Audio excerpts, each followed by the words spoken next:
2 days after I signed a check for $80,000 to pay for my only son's wedding, the phone rings, and the voice on the other end was shaking so badly, I could barely make out the words. "Mr. Grant, please, do not put me on speaker."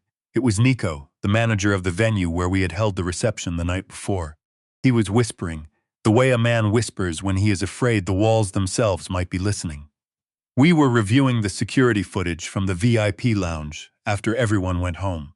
"You need to see this with your own eyes. Please come alone. And whatever you do, do not tell your wife where you are going." The line went dead before I could answer. I sat at my kitchen table with a cold cup of black coffee going colder in my hand, and I felt a shiver run down my spine that had nothing to do with the air conditioning. I had spent 70 years on this earth. I had built a logistics empire out of one rusted truck and a tank of borrowed gas, and I thought by now I had seen every kind of trouble a man could see. But nothing in all those years had prepared me for the knife that was already turning slowly in my back. Before I tell you what waited for me on that screen, do me a small favor.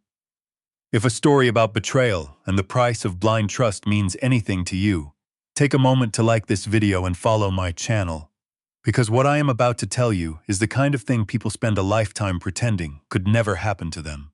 And let me know in the comments, have you ever loved someone who turned out to be a stranger wearing a familiar face? Now, let me take you back to that morning. The house was quiet, wrapped in that heavy, expensive silence you only find in the good suburbs of Atlanta on a Sunday. Light came slanting through the bay windows and lay across the granite countertops I had installed the year before, because my wife said she wanted a change. Her name is Vivian. We had been married 40 years. She stood at the sink that morning humming a gospel tune, arranging a bouquet of white lilies, and if you had walked in off the street, you would have sworn you were looking at the most devoted woman God ever made. The picture of a mother who had just watched her only son marry the girl of his dreams. I watched her a while, and I let myself feel something close to peace. We had come up from nothing together, Vivian and I. There were years when we split a can of beans between us and called it dinner. Now the trucks numbered 300, the house was paid for, and we were supposed to be spending our last good years enjoying the harvest. The wedding the day before had been flawless. My son Marcus had looked happy. His new wife, Kayla, had looked radiant. I had pulled the two of them aside during the toasts and handed Marcus an envelope with the deed to the lake house inside it. A $500,000 property signed over free and clear. He had cried and thrown his arms around me. Kayla had smiled. I had noticed even then that her smile did not reach her eyes. I had told myself it was nerves. So when Nico called and told me to come alone, I felt the old instinct wake up in my chest. The 130 years in trucking teaches you the ability to smell trouble before it ever reaches the loading dock. "Who was that on the phone, honey?" Vivian turned from the sink, drying her hands. "You look a little pale." I put on the face I used to wear at the negotiating table, the one that gave nothing away. "The pharmacy," I said. "A mix-up with my blood pressure prescription. I need to run down and straighten it out before they close for lunch." Her eyes narrowed, just a fraction. Yesterday I would not have seen it. Today, after that phone call, it looked like arithmetic. Like a woman doing a sum in her head. "Do you want me to drive you?" she said, resting her hand on my shoulder. "You shouldn't be behind the wheel of that old truck if you're feeling dizzy." "I'm fine, Viv." I patted her hand and gently lifted it away. "I need the air. I'll be back within the hour." I walked out to the garage on legs that felt heavier than they should have, and climbed into my 2015 pickup. I kept the Mercedes and the rest in storage. I drove the truck because it kept people from asking me for money, and because it kept me from forgetting where I came from. As I backed down the driveway, I glanced up at the kitchen window. Vivian was watching me. She was not humming anymore. She was not smiling. She just watched, her face gone flat and cold, and something in the back of my mind whispered that I was looking at a stranger. The drive usually took 20 minutes. I made it in 15. The whole way there, my mind kept circling back to the wedding, hunting for the crack I had missed. I thought about the moment I handed over the deed. Marcus had wept and thanked me. But Kayla, I could see it now that I was looking for it. Kayla had checked the signature, then glanced across the room at Vivian. A single look, half a second long. Not gratitude, confirmation. The look two people exchange when a plan has come off exactly as they rehearsed it. Why, I kept asking myself, would my daughter-in-law look at my wife like they had just pulled off a robbery together. Nico was waiting by the service entrance, pacing near the dumpsters. He was young and usually immaculate, but that morning he looked like he had not slept, sweat beading at his hairline. He had my door open before I could unbuckle. "Thank you for coming, Mr. Grant. Come inside. Quickly." He walked me through the kitchen, past the cooks prepping for the lunch rush, down into a small windowless security office in the basement that smelled of stale coffee and hot electronics. He pointed me to a worn leather chair in front of a bank of monitors. "Nico," I said quietly, "I've known you 5 years. I tipped your staff $10,000 2 nights ago. Tell me what's going on." He didn't answer. He just typed in a password, pulled up a file, and pressed play. The timestamp read 11:45 that night. The picture showed the private lounge we had rented for the bridal party. The guests had gone. The cleaners had not yet come. The door on the screen opened, and Vivian walked in. She did not have the little limp she performed every Sunday on the way into church. She strode across the room with the energy of a woman half her age, went straight to the bar, and popped a bottle of champagne like she had done it 100 times. A moment later, Kayla came in, still in her wedding dress, heels dangling from one hand. I watched, sick and unable to look away, as my wife poured 2 glasses and handed one across. "To the stupidest man in Atlanta," Kayla said and drank. Vivian laughed. It was a sound I had never heard in 40 years of marriage, harsh, mocking, delighted. "To Solomon," she said, lifting her glass. "The goose that lays the golden eggs." My knuckles went white on the armrests. Kayla dropped onto the sofa and put her feet up on the table. "God, I thought this day would never end. Did you see his face when he handed over that deed? He actually thinks I want to spend my weekends at a lake house full of mosquitoes." "It's an asset, sweetheart," Vivian said, settling beside her. "We sell it inside 6 months. That's $500,000 in cash. Covers your loans and puts a down payment on the condo in Miami." I stared. Vivian hated Miami. She had spent 40 years calling it a den of sin. Kayla rubbed her stomach. "I just hope Marcus doesn't get suspicious. He's so clingy. You have no idea how exhausting it is, pretending to want him." Vivian patted her knee. "Stick to the plan. You only have to play the loving wife a little longer. Once the baby comes, the trust unlocks. The moment there's a biological grandchild, $20 million opens up for the next generation." I froze in that chair. The clause was real. My father had written it into the family trust, and I had kept it, and I had never explained the fine print to a living soul except Vivian. "So how in God's name did Kayla know the terms?" Kayla laughed again. "It's the funniest part. Marcus actually thinks this baby is his. He can't even do the math." My heart stopped beating for a moment and then slammed back to life. "Whatever you do," Vivian said, her voice dropping cold, "don't let Solomon start asking questions about the trainer. If that man ever calls for a DNA test, we lose everything." "Relax," Kayla said. "The old man's blind. He sees what he wants to see. He thinks you're a saint and his son is a prince. He's the only person in the room who isn't in on the joke." I could taste bile in my throat. The grandchild I had been bragging about to my golf partners was not my blood, and was not Marcus's blood either. But the video was not finished. Kayla stretched and refilled her glass. "So what about the main event? How much longer do I have to breathe in that old man smell? When does Solomon retire permanently?" Vivian took a slow sip. She looked up, and for one terrible second she seemed to look directly into the camera she didn't know was there, and her face was a mask of pure, patient malice. "Soon," she said. "I switched his heart medicine 3 weeks ago. Every morning I crush a little digoxin into his smoothie. Just a little. It builds up in the blood over time. The doctor already says his heart is weak. One morning he simply won't wake up, and it will look like nature taking its course. And then, my dear, everything we can see belongs to us." I stopped breathing. I sat and stared at the woman who had slept beside me for 4 decades, who prayed over every meal we ever shared, and I understood that she was not merely stealing from me. She had been killing me, one quiet spoonful at a time, every single morning, while she hummed at the sink. The screen went black. Nico turned his chair to face me, and he looked like he might be sick. "Mr. Grant." I didn't know what to do. If I called the police, they might have seized the servers, and I couldn't let you walk back into that house not knowing. I sat there, a 70-year-old man, learning that his entire life had been a stage set built for his own funeral. My wife was a murderer. My daughter-in-law was a liar carrying a stranger's child. My son was a fool raising another man's baby. And I, the man who paid for all of it, was the mark. I stood up, My legs were unsteady, but somewhere behind my ribs the shock was already burning off, hardening into something cold. "Can I get a copy of this?" Nico nodded and handed me a small silver flash drive. It sat in my palm like a loaded pistol. "What are you going to do?" he asked. "You can't go back there, sir. She's poisoning you." I looked at that good young man, and I told him the truth. If I go to the police right now, a good lawyer has them out on bail by morning. They'll swear the video is a fake. They'll destroy the pills, dispute every dollar of my company, and drag me through court until I die of old age or something worse. "No, I'm not going to the police. Not yet. Sir, that's suicide." "No," I said, opening the door onto the noise of the kitchen. "It's reconnaissance. They think I'm a senile old fool losing his grip on his own life. They think I'm weak. They think I'm already dying. So I'm going to go home, and I'm going to let them keep believing it. And when they are absolutely certain they have buried me, I am going to rise up out of the ground and take everything from them, until they have nothing left but the clothes on their backs and the shame of their own names."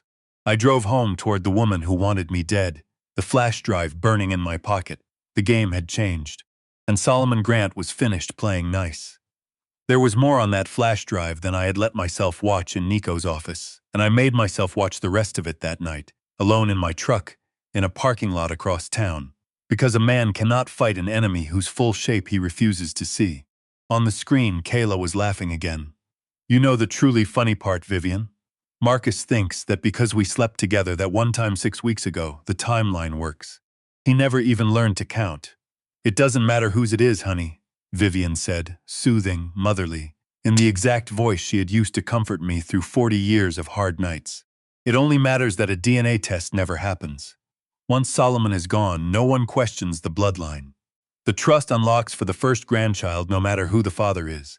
As long as Marcus signs the birth certificate, the money is ours." "It's actually the trainer's," Kayla said, giggling.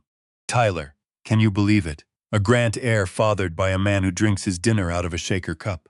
But Marcus is so desperate to be a father, he'll believe anything I tell him." I gripped the wheel. My son, played for a fool by the woman lying next to him every night. And then Vivian said the words that finished off whatever was left of my heart. "Don't be too hard on Marcus, dear. He comes by the gullibility honestly. He gets it from his father." "From Solomon?" Kayla sounded confused. "I thought you said Solomon was a shark." Vivian shook her head and her eyes gleamed with something I had never once seen in 4 decades. "Not Solomon. Solomon isn't his father. I stopped breathing in that dark cab. Marcus is Dorian's son," Vivian said. "Reverend Dorian Blake. Dorian, my pastor, my best friend, the man who had married us, the man who had baptized the boy I called my son, the man to whom I had donated hundreds of thousands of dollars for his church, who sat at my Sunday table, who prayed over my food and called me brother. Solomon was always out building his trucks," Vivian went on, her voice thick with 30 years of contempt. "He was never home. Dorian was. Dorian comforted me. When I turned up pregnant, Solomon was so proud he handed out cigars and never asked a single question. Marcus has Dorian's eyes. I've spent 30 years praying that man would never look closely enough to see it." The two women clinked their glasses again on the screen.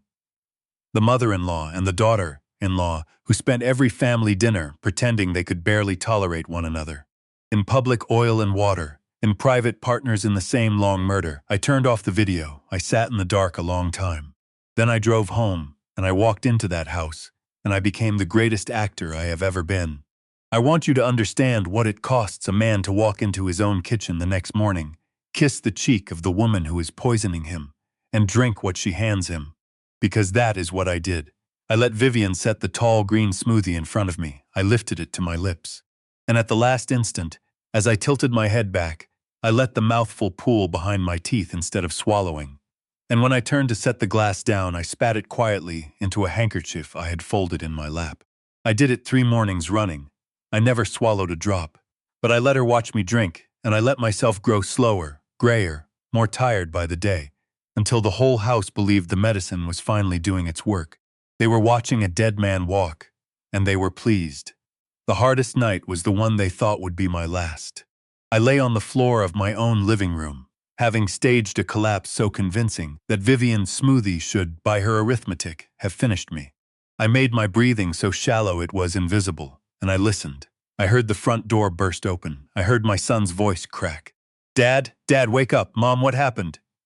He just collapsed, honey, Vivian said, calm as still water, his heart. You know how weak it's been. Call an ambulance. For one blazing second, hope lit in my chest. My son fumbled for his phone. He wanted to save me. Then I heard the wet crack of a slap. Stop it, Kayla's voice cold as a blade. Put the phone down. But he's dying. He's supposed to die, you idiot. If you call now, they might revive him. And then he lives. And then he keeps control. And then we stay poor. Is that what you want? To live on an allowance like a child for the rest of your life? I lay there and listened to my son weep. I prayed to a God I had not spoken to in years. Pick up the phone, son. Push her away. Save your father. He did not pick up the phone. Then Vivian knelt beside me and stroked my hair, and in the gentle voice she once used to tuck a small boy into bed, she told my son the last lie I would ever hear her tell. It's all right, Marcus. He signed a paper last month. He didn't want to be kept alive by machines. He wanted to go with dignity. If you call, you'll only be hurting him. Let him go. Let him rest. I had never signed such a paper. She had invented it the way she had invented her love for me. And my son, God forgive him, wanted so badly to be given permission that he took it.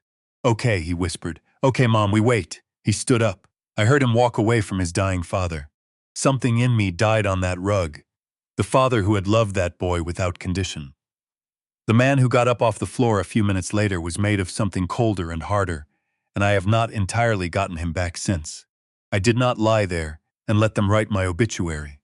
When I judged the moment right, before they could call the coroner and hand my body to professionals I could not control, I gathered every ounce of air in my lungs and let it out in a violent hacking roar, arching my back, flailing an arm hard enough to knock the leg of the coffee table.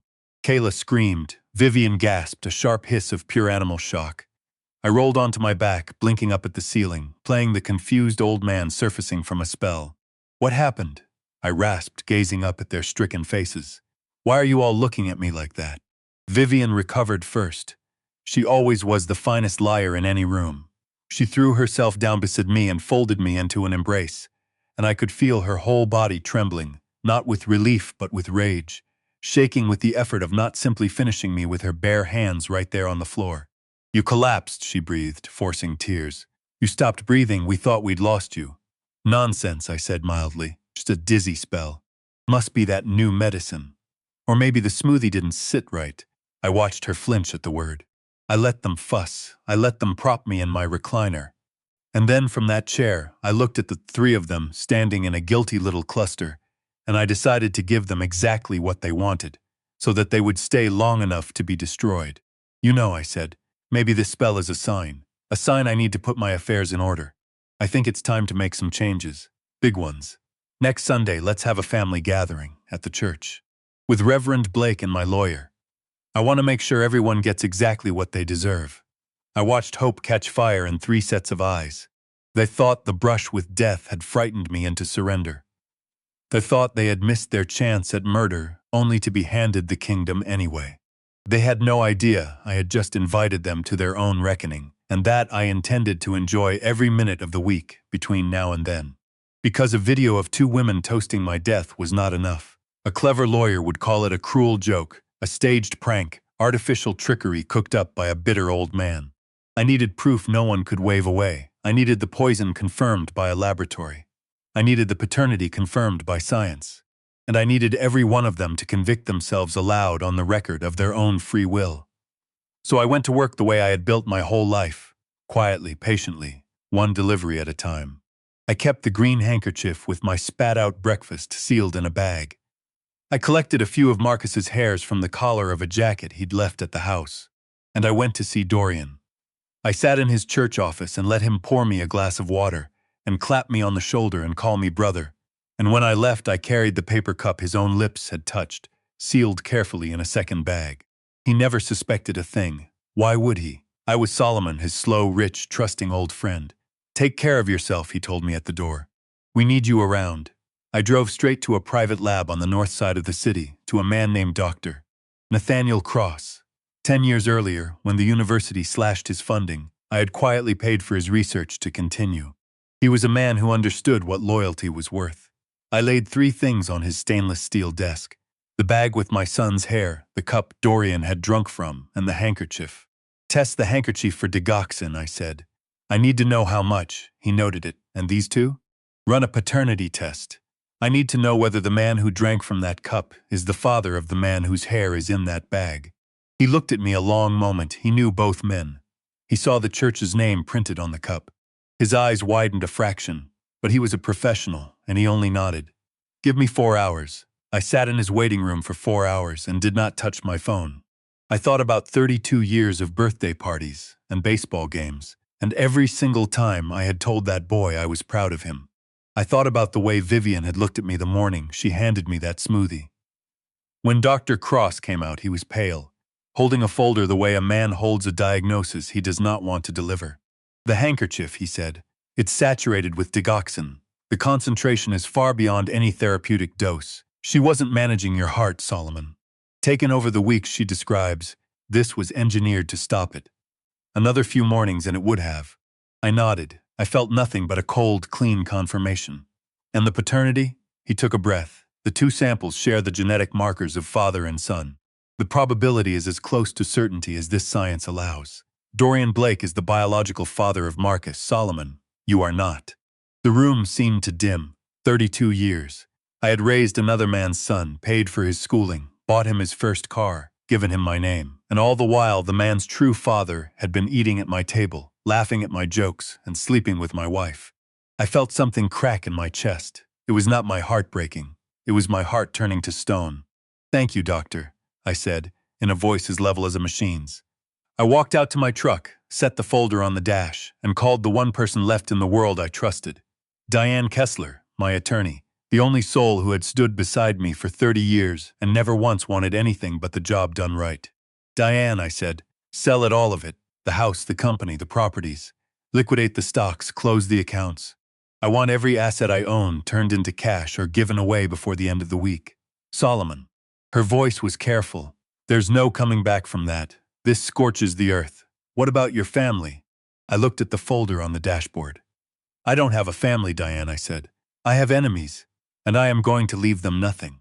Before I brought the whole house down, I wanted them to hang themselves with their own tongues, and so I arranged to meet Kayla alone. She chose the most pretentious coffee house in downtown Atlanta, the kind of place that sells bottled water for the price of a steak and looks down its nose at anyone not wearing Italian leather.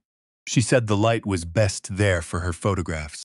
I walked the last 2 blocks with my cane tapping the pavement, playing the frail old man to the last row of the balcony, and I adjusted my tie as I went, checking the small pearl button near the knot, which was not a button at all but a high-definition lens and a microphone sensitive enough to catch a whisper in a storm. I had bought it years ago in another life, when I suspected a union man of taking bribes. It still worked. Kayla was in a corner booth, sunglasses on, thumb flying across her phone. She did not look up, she did not stand. She pointed at the seat across from her. Sit down, Solomon, you're late. I lowered myself into the seat with a theatrical groan. I'm sorry, Kayla, traffic, and my eyes aren't what they were. She slid the sunglasses down and studied me with open boredom. She had ordered a tower of pastries and an enormous iced coffee. She had ordered nothing for me. You said this was urgent. Make it quick. I have a nail appointment. I clasped my hands on the marble and let my voice tremble. Kayla, I know we've never seen eye to eye. But I'm worried about Marcus. He isn't a strong man. He leans on you. Leans, she snorted.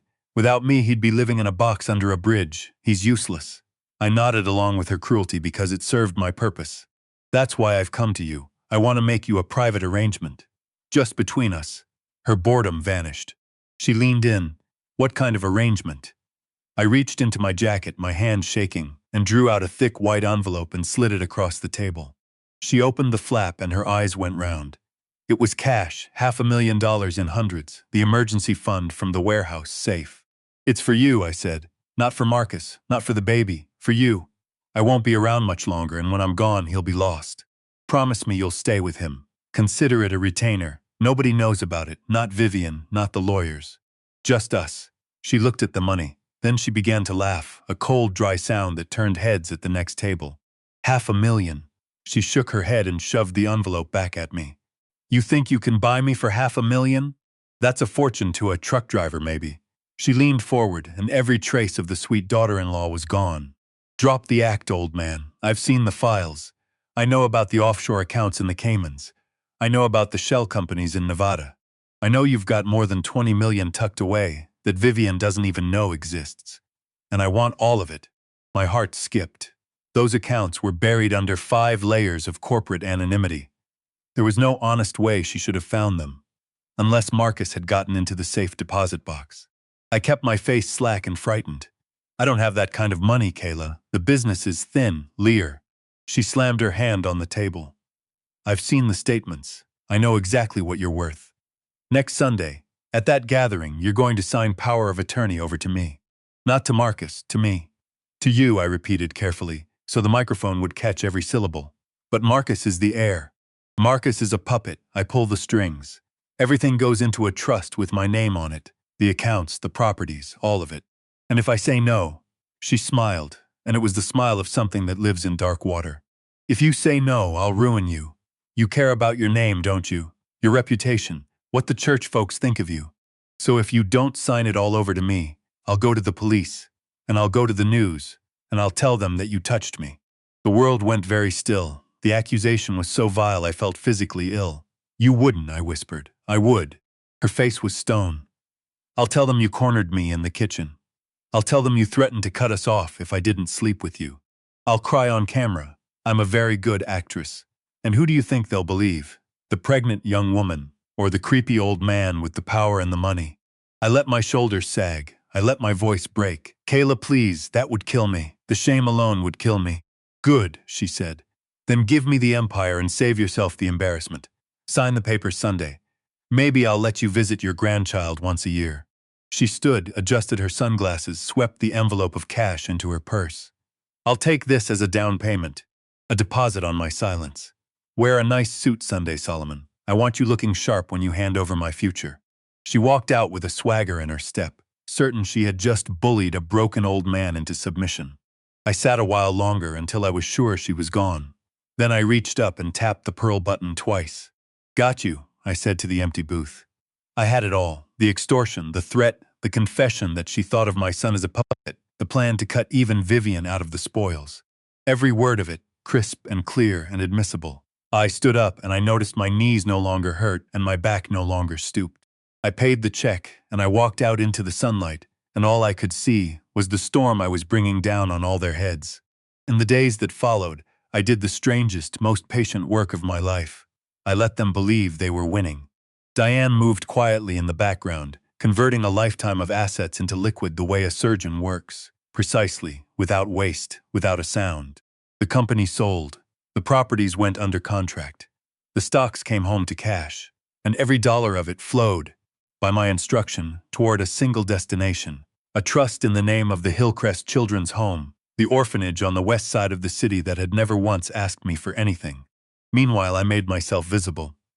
I went to the barber shop, not because I needed a trim, but because I needed witnesses. I sat in old man Curtis's chair and let him shape my beard while half the neighborhood listened. Big day coming, I hear, Curtis said. Heard you were stepping down, blessing the family. That's right, I said, eyes closed. It's time. I'm going to give them everything they deserve. That's a good man. Family is everything.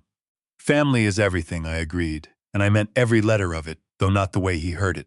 I bought a new suit for Sunday, a navy three-piece, custom, because I intended to look like a king on the day I brought down the blade. And the whole time the house grew more poisonous by the hour. Vivian chopped vegetables, like she was taking revenge on them. Kayla sulked, red-eyed, having discovered the accounts were frozen, and her borrowed fortune had turned to smoke. Marcus hid in the garage. When I walked in among them, I smiled a wide, empty smile, and asked who was ready for Sunday. And they smiled back with the desperation of people who could still smell the money, and did not dare question it. They should have questioned it. They should have wondered why a dying man looked stronger every day, why the frozen accounts didn't frighten me, why I was so serene. But greed is a leash, and I was holding the handle, and they followed it right up to the edge. On the last night I could not sleep, and I stood at the dark window and saw a shadow moving by Kayla's car. It was Marcus, pacing, phone pressed to his ear. I eased the window open an inch. But what if he knows, Kayla? My son was whispering. What if the whole thing's a lie? Her voice came back through the speaker, sharp and certain. He doesn't know anything. He's senile, he's old, he believes whatever we tell him. Stick to the script. Sunday we get the check. Then we put him in a home, or we finish what we started with the pills. I can't do the pills again. I can't watch him die again. You won't have to, I'll do it. Once the check clears, I'll put enough in his tea to drop a horse. Now go to sleep, you look like a wreck. Marcus hung up. He stood a long moment, then looked up at my window. I stepped back into the shadow. He knew. Even after I had offered him a way out, even after I planted the seed of doubt, he had chosen her. He had chosen the second murder. Whatever last thread of mercy I still carried for that boy went slack and fell away. He was not a victim caught in something too big for him. He was a volunteer. I went to my room. I laid out the navy suit and the blue tie I had worn the day I signed my first real contract 30 years before. And I took out my checkbook, and by lamplight I wrote 3 checks. The first, paid to the order of the Hillcrest Children's Home. The amount, everything. The second, paid to the order of Marcus Grant. The amount, 0. The third, paid to the order of Vivian Grant. The amount, 0. I put the checks in the book and I went to bed and I slept like a child. It is an astonishing thing, the peace that comes over a man once he has made his peace with destruction. Tomorrow was Sunday, the Lord's Day, and I was bringing the judgment. The parking lot of Mount Zion Baptist looked less like a house of worship that morning, and more like a luxury dealership, chrome flashing on the Mercedes and BMWs of the board members and business partners I had personally invited. I sat in my truck a moment and watched the congregation flow in through the doors, bright hats and sharp suits like a river of color, and I adjusted my tie in the mirror. The eyes looking back at me were not a dying man's eyes. They were the eyes of a judge about to pass sentence. I leaned on my cane going up the steps, keeping the illusion alive to the last possible second. The sanctuary was standing room only. I had paid for the expansion of that hall years before, and today it felt like a coliseum. The murmur died as I came down the center aisle, dragging my leg just slightly, and I heard the whispers. He looked so frail, poor Solomon. In the front pew, in the seats of honor, sat the people who wanted me dead. Vivian in a wide white hat like a queen mother, dabbing at dry eyes. Kayla beside her in a modest dress that hid her figure, gripping Marcus's hand hard enough to hurt. Marcus, gray and sweating despite the cold air, a man who knew that by sundown he would be a millionaire or a pauper. And up on the pulpit, in a robe with gold thread, stood Reverend Dorian Blake, smiling down at me with the serene warmth of a man certain he has gotten away with everything. In the back corner sat Diane, her laptop open, one finger resting near a key. She gave me the smallest nod. The trap was armed. Dorian spread his arms. Brothers and sisters, today is a day of celebration, a day of transition. We are here to honor a pillar of this community, a man who has given so much to this church and this city, Mr. Solomon Grant. Come up here, brother. Come share your heart. The applause was warm and genuine. These people respected me. They had no idea I was walking up into a den of vipers. Dorian took my arm to help me to the podium, and his touch made my skin crawl. It took everything in me not to recoil from the man who had fathered my son. I thanked him for his friendship, and he told me the pulpit was mine. I looked out over the sea of faces, my business partners, the bank manager who had frozen the accounts on my order. Diane in the back, finger poised. You all know me as a businessman, I began, letting my voice shake just enough. A man who built an empire out of dirt, who spent his life moving things from one place to another, reading contracts, keeping the ledger balanced. I let the silence stretch. But a life is not a business deal. A life is about what we leave behind. Lately my health has failed me. Last week I had a spell, a moment when I saw the darkness. And in that darkness I saw the truth. Vivian nodded along, dabbing, loving this. It fit her script perfectly. I've decided it's time to rest, I said. Time to hand over the burden of everything I've built to those who have earned it, to those who truly deserve it. Kayla squeezed Marcus's hand until he winced. She was practically vibrating in the pew.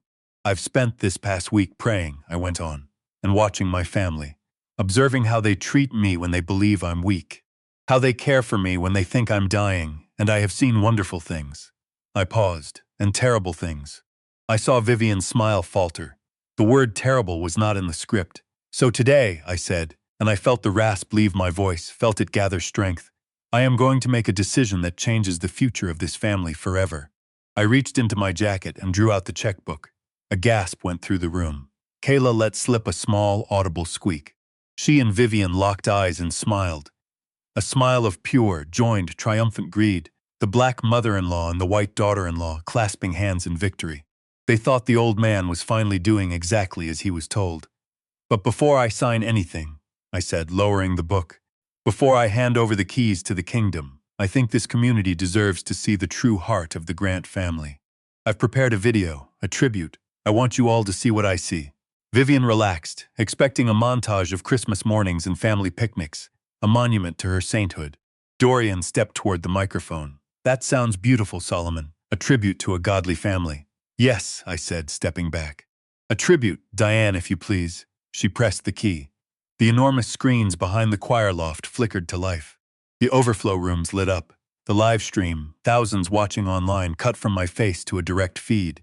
The lights dimmed, and instead of soft music and family photographs, the room filled with grainy black and white footage, a timestamp reading 11:45 p.m., a location tag reading VIP Lounge. The sound of a door opening boomed through $50,000 of church speakers. On the screen, 20 feet high, Vivian walked in, vibrant, striding, nothing like the frail woman in the front pew. A cork popped like a gunshot. "To the stupidest man in Atlanta," Kayla's voice rang out, crisp and enormous. The congregation gasped. In the front row, the real Vivian went rigid, her hand frozen halfway to her mouth. On the screen, she laughed. "To Solomon, the goose that lays the golden eggs." The confusion in the room curdled into horror. Whispers rose. Then the recorded Kayla put her feet up and drawled, "God, I thought today would never end." "Did you see his face when he handed over the deed?" Vivian shot to her feet, spinning toward the projection booth, her face a mask of panic. "Turn it off. This is fake. It's a lie. It's artificial. You've all seen the news. They can fake anything now. My husband is sick. His mind is gone. He made this to hurt me." "Sit down, Vivian," I said into the microphone, and my voice came out no longer weak but full, the voice of a man who had commanded fleets. "Sit down and watch." Dorian lunged toward the soundboard. "Cut the feed."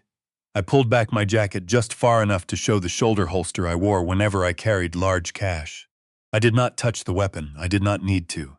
"Let it play," I said. The technicians did not move a muscle. And it played. On the screen, the recorded Kayla refilled her glass. "So what about the main event? When does Solomon retire permanently?" The recorded Vivian took a slow sip. "Soon. I switched his heart medicine 3 weeks ago. Every morning I crush a little digoxin into his smoothie. One morning he simply won't wake up." The sanctuary went silent, the deathly, airless silence that follows an explosion. Poison. Murder. In the front pew, Vivian did not faint. She simply crumpled, folding under the weight of 500 witnesses watching her soul turned inside out. Marcus was staring at his mother. "Mom," he whispered. "Mom, you said he was sick." The screen went dark, then bloomed again into shaky, intimate footage. The cafe, the low angle from a button on my tie. Kayla's voice slid through the speakers like something oily. "If you say no, I'll ruin you. I'll tell them you touched me. I'll tell them you cornered me in the kitchen. I'll cry on camera. I'm a very good actress. Who do you think they'll believe? The pregnant young woman or the creepy old man?" A groan of disgust rolled through the pews. Men who were fathers and grandfathers came halfway to their feet, fists closing. To weaponize a man's own reputation against him, to reach for that particular lie. The room understood it as something past greed, something closer to true evil. In the front row, the real Kayla covered her face and curled into herself, and the people around her leaned away as though she were contagious.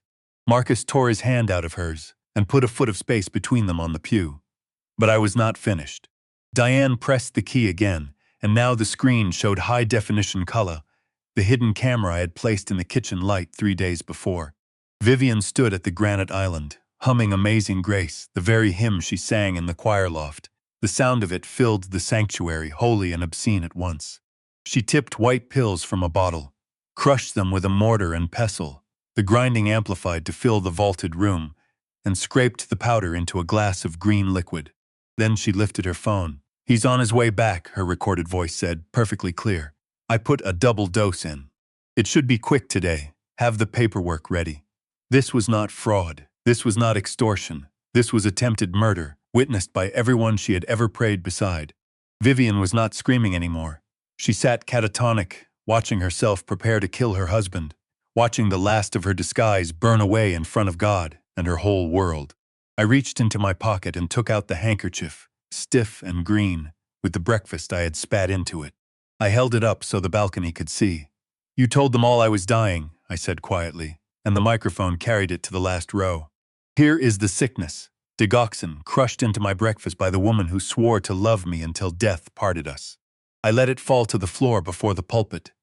Then I turned toward the side of the stage, where Diane stood holding a manila envelope, and I looked at Marcus, weeping into his hands, believing he had already lost everything.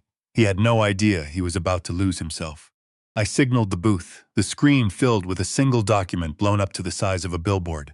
A DNA report from Dr. Cross's lab. "Marcus," I said, my voice booming through the speakers. "Look at the screen, son. Look at the truth your mother has hidden from you since the day you were born." He raised his head. The words were plain enough to read from the balcony. "Alleged father Solomon Grant. Probability of paternity, 0%. A gasp tore the oxygen from the room. Then the slide changed. Alleged father Dorian Blake. Probability of paternity, 99.9%. I watched the truth hit my son like a fist. He staggered back against the pew, reading the name over and over. Dorian Blake.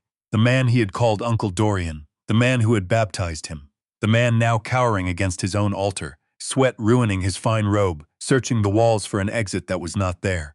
Because the deacons, men whose mortgages I had paid, whose children I had sent to summer camp, had risen and blocked every door, arms folded, faces carved from stone. "You are not my son, Marcus," I said, and there was no warmth left in me to give him. "You never were. I fed you, I clothed you, I gave you my name, but you carry his blood and his character, weak and greedy and disloyal." "Mom," Marcus whispered, turning to Vivian. "Tell him it's a lie. Tell him it's fake." But Vivian said nothing. Her silence was the loudest confession the room had ever heard. Then I turned to Kayla, who was trying to make herself small, to melt into the woodwork, to slip out while the storm broke over everyone but her. "And you, my dear daughter-in-law," I said, and the screen changed one final time. It was a series of photographs, high-definition, long-lens shots from the investigator Diane had hired. Kayla in a hoodie slipping into a roadside motel, a young man in a gym tank pulling her through the door, and then a document, a prenatal paternity test, drawn from her own recent procedure, results I had paid a great deal to have run. Alleged father, Marcus Grant, probability, 0. Alleged father, Tyler the trainer. Probability 99.9%. The sanctuary erupted into pandemonium. Kayla screamed, a raw animal sound, clawing red streaks down her perfect makeup. She turned on Marcus. "Of course I lied," she spat, when he whispered that she had sworn the child was his. "Look at you, you're pathetic. Why would I want a child with you? I wanted the money. Tyler has nothing. You were my ticket, and you were too stupid to see it. You couldn't even let your father die on the floor. You hesitated, you coward. If you'd just let it happen, we'd be rich." She shoved him hard in the chest. Marcus staggered, looked down at the hands that had signed the false paper, the hands that had refused to dial for help. And then he threw back his head and let out a roar of pure anguish and dropped to his knees in the center aisle, beating his fists against the carpet, wailing like a wounded animal. The sound of a man who understands at last that he sold his soul for absolutely nothing. I watched him and I felt no satisfaction, only a deep, cold hollowness. The surgery was finished, the cancer was cut out, but the patient was left with a wound that would never fully heal. "This is the truth," I said into the microphone, and my voice was weary now. "This is the legacy you all envied, lies, adultery, theft, and murder. I am done with every one of you. I am washing my hands, but the law is not done." The wail of sirens cut through the Georgia morning, sharp and rising, drowning out the murmur of 500 stunned souls. I had timed it to the second. Diane had made the call the moment the poison footage began to play. The heavy oak doors at the back of the sanctuary burst open, and sunlight flooded in behind 6 officers and the chief of police himself, Chief Dobbins, a good man I had played cards with for 20 years. Diane stood in the back and pointed to the front row. "That's them, Chief. Vivian Grant and Kayla Grant. Conspiracy to commit murder, attempted murder, and fraud. And Dorian Blake for embezzling the funds of this very church." The officers moved with quiet efficiency. 2 of them flanked Dorian at the altar. He tried to straighten his robe, tried to summon back some scrap of pastoral dignity. "This is a mistake. I am a man of God. You cannot arrest me in my own church." "You're a thief, Dorian," Chief Dobbins said, closing the cuffs. "We have the bank records. We know about the money you funneled out of this congregation and into private accounts. You're under arrest." and they marched the man who had preached faithfulness out in irons, past the flock he had fleeced. Vivian did not resist. She rose when they lifted her, said nothing when they read her rights, stared straight through the world with glassy eyes. Her mind had simply gone somewhere the rest of her could not follow. Kayla fought, screaming, kicking, swearing lawsuits, shrieking that she was pregnant and they could not touch her. And they carried her out anyway, her curses ringing off the vaulted ceiling until the doors swung shut and cut them off. And then the sanctuary was quiet, but for the sound of one man weeping. Marcus was still on his knees in the aisle. He had not been arrested. Technically, he had committed no crime but cowardice. I came down the steps of the podium, my cane clicking on the floor, and I stopped in front of him. He looked up at me, his face swollen, his eyes red, a broken child in a grown man's body. "Dad," he whispered. "Dad, I'm sorry. I didn't know about the poison. I didn't know about Dorian. I just wanted to be happy." I looked at the boy I had raised, the boy I had loved. "You're not going to jail, Marcus. Not today. You didn't mix the poison. You only lay there and watched me drink it." Hope flared in his eyes. He reached for my pant leg. "Thank you, Dad. I'll make it up to you. We can start over." I stepped back, out of his reach. "No," I said. "We can't." I took out the checkbook and tore free the last check and let it flutter to the floor in front of him. He scrambled after it and read the numbers. "Pay to the order of Marcus Grant. $0. I told you I was giving the estate to the person who deserved it," I said. "And I have." I pointed to the back of the room, where the director of the Hillcrest Children's Home sat stunned in a borrowed suit. "I sold the company. I sold the properties. I liquidated everything. Every dollar I own, all of it, has gone to the orphanage trust. The house belongs to new owners now. You have 24 hours to vacate. The cars are leased. They go back tomorrow. You're 32 years old, Marcus, and you are starting from zero." I leaned close and I dropped my voice so it was meant for him alone. "You're not a victim, son. You're a man who made a choice. You chose the easy way. You chose the lie. Now you have to live in the truth. You have to work and sweat and struggle, just as I did. Maybe it will make a man of you yet, but I won't be here to watch." I straightened, adjusted my jacket, and I turned my back on him and walked down the aisle. The congregation parted for me the way water parts, and they looked at me with something between awe and fear. A man who had burned his own life to the ground to cleanse it of the rot living inside it. I walked out through the double doors into a light so bright it was almost holy. The heat of the day struck me, and yet I felt cool and weightless and free. Parked at the curb was not my old truck. It was a cherry red convertible I had bought with cash the day before, the flashy, irresponsible car Vivian had forbidden for 40 years. I threw my cane into the passenger seat. I did not need it anymore. I slid behind the wheel, put on a pair of dark glasses, and looked once in the mirror. Marcus stood small in the doorway of the church, watching me go. I turned the key. The engine came alive with a deep, throaty growl that I felt in my chest. I did not wave. I did not look back. I pressed the pedal, and the car leapt forward, and I drove away from that church. Away from the lies, away from the family that had never truly been mine. I was 70 years old. I had no wife. I had no son. I had no empire. But as the wind hit my face and the road opened up ahead of me, I understood something. For the first time in 40 years, I was free. I want to sit with you a moment before I let you go, because a story like mine is worthless if you carry away nothing from it but the thrill of the fire. For 40 years, I believed that providing for my family was the same thing as being loved by them. I confused the check I signed with the man I was. I thought that if I built enough, gave enough, sacrificed enough, then love would be the natural interest paid on all that labor. I was wrong, and I nearly died learning it. The hardest lesson of my life is this: you cannot purchase loyalty, and anything you have to pay for is only rented. If the affection in your house depends on the size of your estate, then it was never affection at all. It was rent, and the lease ends the day the money does. I learned, too, that the most dangerous enemies a person will ever face are not the strangers at the gate, but the familiar faces at the table. The ones who have learned exactly how you like your coffee and exactly where your trust runs deepest. I do not tell you this to make you hard or cold or suspicious of everyone you love. Most people are not Vivian. Most children are not Marcus. But I tell you to keep your eyes open even inside your own home, because a love that cannot survive a single honest question was never strong enough to lean your whole weight against. And I learned the thing I least expected. When they took the house, the company, the accounts, the name, When they stripped me down to nothing but an old man in a loud car, I discovered that the one possession they could never reach was my own dignity, and that it turned out to be enough. More than enough. Sometimes you have to lose everything you were certain you needed in order to find the freedom you actually deserved. Family is not written in DNA or on a marriage certificate. It is written in loyalty, in the small daily choices to protect one another, and if the people bound to you by blood will not make those choices, then you are allowed, you are permitted, you are free to go and build a family out of the people who will. I gave my fortune to children who had no one, because they, at least, understood what it means to need a father.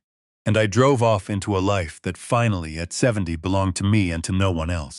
If this story of betrayal and hard-won freedom moved you, do me the kindness of hitting that like button and following my channel, because I have many more of these to tell. And stories like this one only find the people who need them when you help me pass them along. And tell me honestly in the comments, if you had been in my shoes, would you have found a way to forgive them? Or would you have burned it all down, exactly as I did? This is a work of dramatic fiction, written and performed by human hands. The names, the characters, and the events are inventions crafted to carry a lesson worth carrying, and any resemblance to real people or real events is entirely coincidental. I write these stories myself, from the heart, because I believe that even an imagined life can hold a true thing, and the true thing I wanted to leave with you today is simply this. Guard your dignity, keep your eyes open, and never mistake being needed for being loved.